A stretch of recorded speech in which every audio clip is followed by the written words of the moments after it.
Hello friends! Sharing with you our first day experience here in Singapore via PAL.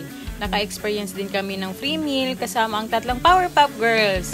And kahit medyo mahaba yung travel more than 3 hours, may free food and movies naman kami at saka sounds. Kaya parang mabilis lang din. At ito na nga, dumating na kami sa airport ng Singapore. Diba? Huwag na kaming gagayahin kasi agaw pansin pala. Pare-parehas yung color.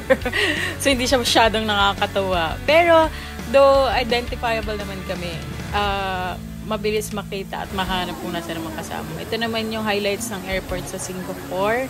Ayan, parang malamaway yung laki niya. Ang ganda. Tapos ito talaga yung pinapasyalan ng mga tao dito. Mga Pinoy man or Singaporean, karamihan nandito talaga. So, ayan.